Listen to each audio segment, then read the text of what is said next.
Okay, hello everyone. So, in today's session, we will discuss the concept of pharmacological actions of acetylcholine over a heart and the blood vessels, right? So, as we have already studied the various receptor of the cholinergic system, where does the acetylcholine acts, and what are the locations of that receptor. As we have studied the muscarinic and nicotinic receptor, if we talk about the pharmacological action of heart, there will be the number one that student must know. The heart has M2 receptor. Which receptor? M2 receptor. And this has an example of GPCR, and in the GPCR this has the GI/GO protein. किसी का भी pharmacological action अगर आपको जानना है, then you have to learn the what is the receptor that is present on that particular site and what is the category of that particular receptor, and if it is GPCR, then what kind of G protein is actually there. So this is GI/GO. तो अगर आपके पास basic idea है कि GI/GO करता क्या है, what is the transducer pathway, that I have already discussed. GPCR, when the GQ protein is activated, when the GS is activated, and when the GI is activated. GI is basically an inhibitory G protein.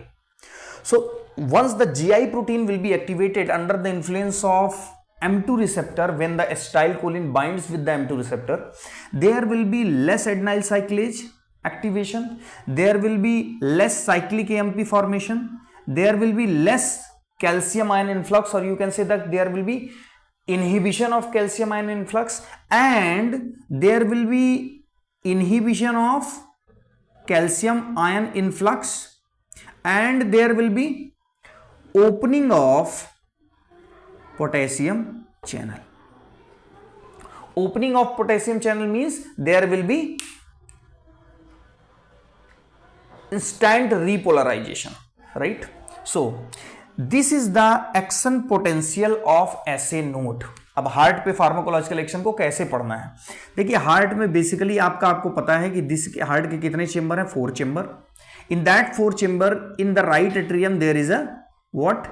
There is a SA node, and this SA node has a special characteristic that it has a automaticity.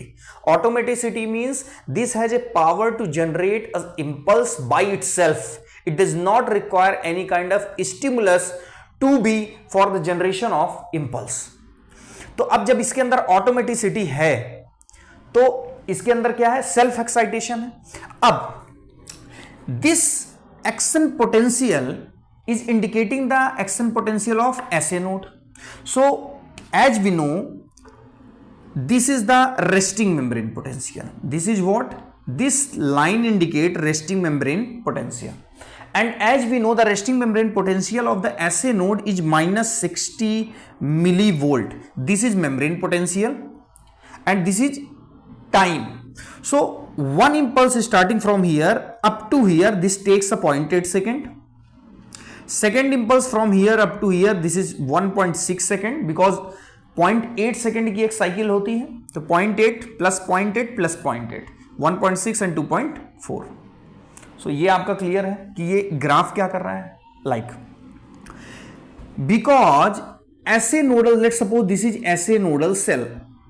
अब इसके अंदर क्या है, because in the SA nodal cell there is a which receptor, which cholinergic receptor, M2 receptor, and M2 receptor has ultimately responsible for inhibition of calcium ion entry and opening of potassium channel. So opening of potassium channel leads to the efflux of what? Efflux of potassium ion. And as we know, the efflux of potassium ion from inside of the cell. ये अगर कोई cell है और इस cell से more and more potassium ion क्या हो रहा है, efflux, then it will leads to the more negative membrane potential. Means जितना ज्यादा पोटेशियम आयन बाहर जाएगा, ये जो रेस्टिंग मेम्ब्रेन पोटेंशियल जो कि हम बात कर रहे थे -60 मिलीवोल्ट, ये अब ज्यादा नेगेटिविटी की तरफ जाएगा. बिकॉज अगर ये पॉजिटिविटी की तरफ कब जाएगा, जब इसके अंदर पॉजिटिव आयन का एक्यूमुलेशन हो. चूंकि इस रिसेप्टर पे जब एसिटाइलकोलिन बाइंड हो रहा है, दैट इज क्या कर रहा है, वो पोटेशियम आयन की इफ्लक्स को बढ़ा रहा है, पोटेशियम चैनल को ओपन कर रहा है। और जितना ज्यादा पोटेशियम चैनल ओपन होंगे, पोटेशियम आयन ऐसे नोडल सेल से बाहर निकलेगा, मींस नेगेटिविटी उतनी ज्यादा बढ़ेगी। और जितनी ज्यादा नेगेटिविटी किसी सेल की होगी, इट मींस उसको रीएक्साइट करने में उतनी ही ज्यादा पावर लगेगी, या आप कह सकते हैं उसको रीएक्साइट करने में उतना ज्यादा टाइम लगेगा। वो कैसे? देखिए, जैसे यहां पे ये दिखा रखा है कि this is the SA nodal start making depolarization, slow depolarization up to this point. Up to this point, from here there is a slow depolarization है। अब इस पॉइंट पे -40 मिलीवोल्ट पे, this is -40 millivolt, instant depolarization हो रहा है। तो instant depolarisation क्यों हो रहा है? क्योंकि यहां पे वोल्टेज डिपेंडेंट सोडियम चैनल आ जा रहे हैं। यहां पे वोल्टेज डिपेंडेंट सोडियम चैनल इस पॉइंट पे ओपन हो रहे हैं, और यहां पे क्या रिस्पॉन्सिबल है? This is calcium channel. अब चूंकि इस पॉइंट पे आपने सेल के अंदर किसका एक्यूमुलेशन, सेल को आपने मोर नेगेटिव कर दिया। कैसे कर दिया? पोटेशियम आयन की इफ्लक्स को बढ़ा के, थ्रू द M2 रिसेप्टर। अब जब पोटेशियम आयन के इन्फ्लक्स को बढ़ा दिया तो सेल की नेगेटिविटी क्या हो गई? और बढ़ गई। मींस अब जो कैल्शियम आयन होंगे जो इसको डिपोलराइज करेंगे, वो इसको ज्यादा टाइम लेंगे। मींस अब जो ये इस पॉइंट से थ्रेशोल्ड पोटेंशियल, ये पॉइंट कैसा है? Threshold potential. इस थ्रेशोल्ड पोटेंशियल तक पहुंचने के लिए इसका जो टाइम है वो क्या लगेगा? इसको ज्यादा लगेगा, राइट? इसको क्या लगेगा? ज्यादा लगेगा। अब जब इतना टाइम लगेगा, फिर यहां से क्या बनेगी? ये इंपल्स। अब अगेन फिर इसको ज्यादा टाइम लगेगा। तो हम बेसिकली देख क्या रहे हैं कि स्लोप जो पहले था, ये जो स्लोप था, उसके स्लोप को हमने क्या कर दिया? कम कर दिया। उसके स्लोप को हमने कम कर दिया। और बेसिकली इस स्लोप को कम कैसे किया? उस ऐसे नोडल सेल को हाइपर पोलराइज करके, ताकि दोबारा उसको कैल्शियम आयन जब उसको रीस्टिमुलेट करें तो उनको ज्यादा समय लगे। तो ज्यादा समय लगे, इट मींस उसका स्लोप हमने क्या कर दिया? कम कर दिया। तो जब जितना कम स्लोप होगा, इंपल्स उतनी देर में जनरेट होगी। तो जो इंपल्स 0.8 सेकेंड में जनरेट हो रही थी, अब थोड़ा सा उसको टाइम क्या लग रहा है? ज्यादा लग रहा है। तो ज्यादा लगने से इट मींस ज्यादा लग रहा है, मतलब अब जो ये जो हार्ट रेट है, वो हार्ट रेट क्या हो रहा है? स्लो हो रहा है।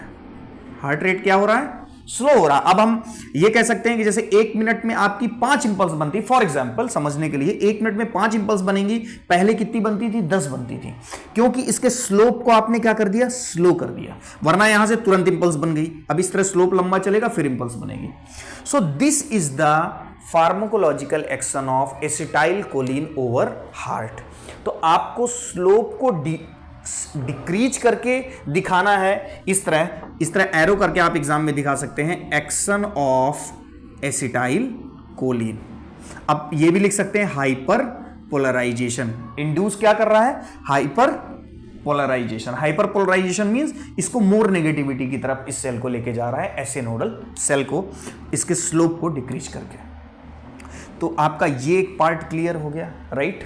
अब बोर्ड में थोड़ा सा मैं इसको क्लियर कर लेता हूं, राइट, ताकि आपको नेक्स्ट बात समझ में आए।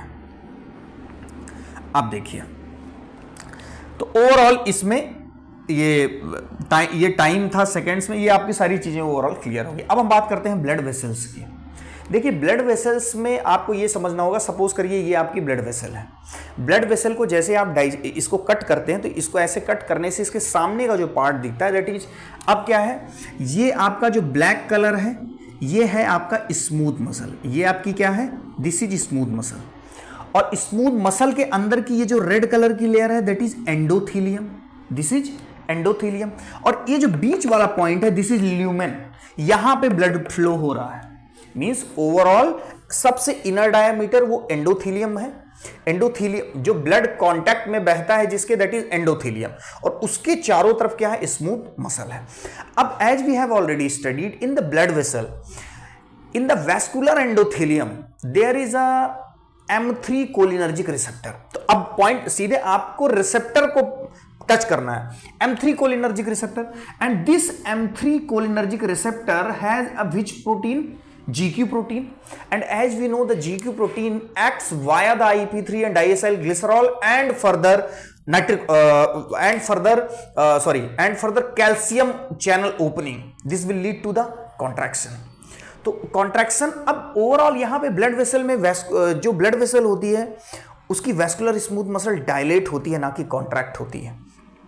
तो इस पॉइंट का डिफरेंस आपको समझना है, क्योंकि अगर सीधा सीधा आप सोचेंगे तो आपको लगेगा कि अरे यहां पे तो GQ प्रोटीन है, ये GQ प्रोटीन IP3 DAG के थ्रू कैल्शियम चैनल को ओपन करके कैल्शियम इन्फ्लक्स करा के कॉन्ट्रैक्शन कराएगी, लेकिन ऐसा नहीं है। यहां पे जो वैसोडायलेटेशन करता है एसिटाइलकोलिन ब्लड वेसल में, that is endothelium derived releasing factor EDRF induced nitric oxide mechanism के थ्रू। वो किस तरीके से, उसको हम समझते हैं। तो देखिए आपका ये पॉइंट क्लियर हो गया कि this is smooth muscle, this is vascular endothelium, here is the lumen where is the blood flows in the contact with the endothelium, right? And in the vascular endothelium this is the M3 receptor।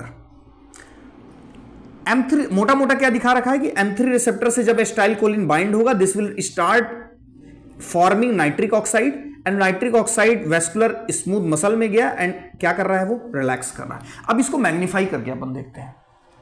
So this is vascular endothelium, this is vascular endothelium, this is endothelial cell.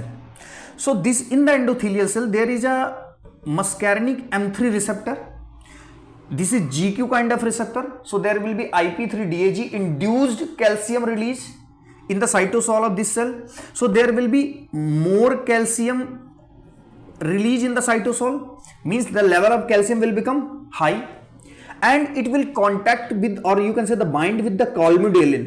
Whenever the calcium in the smooth muscle cell will be high, no doubt it will bind to the colmogulin protein, and when the calcium, due to calcium level is high, this binds with the colmogulin and calcium colmogulin complex.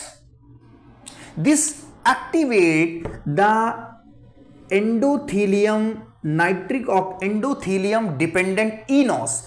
eNOS stands for endothelium dependent nitric oxide synthase. So this eNOS once become activated under the influence of calcium colmogulin complex, जो कि किससे release हो रहा है, जो कि calcium level क्यों बढ़ा, क्योंकि M3 रिसेप्टर एक्टिवेट हुआ, GQ एक्टिवेट हुआ।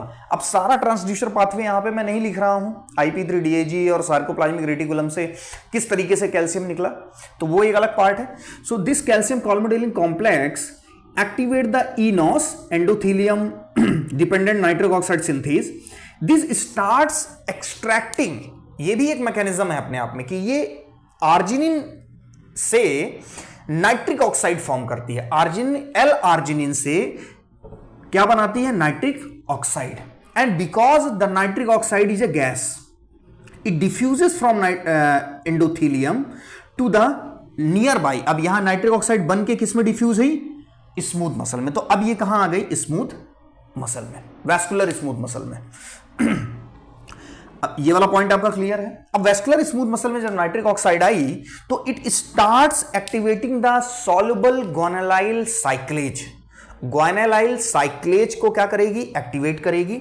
This start activating guanylyl cyclase, and guanylyl cyclase start converting GTP into cyclic GMP। Means ये क्या कर रहा है, this soluble guanylyl cyclase who is on activation under the influence of nitric oxide start forming cyclic GMP from GTP, and this cyclic GMP in turns, अब cyclic GMP क्या करेगा, this starts activating protein kinase G। अब जब ये protein kinase G बनेगा, देखिए यहीं पे कॉन्सेप्ट है, दिस जब ये प्रोटीन काइनेज G जितना ज्यादा बनेगा, ये दो तीन चीजें करेगा।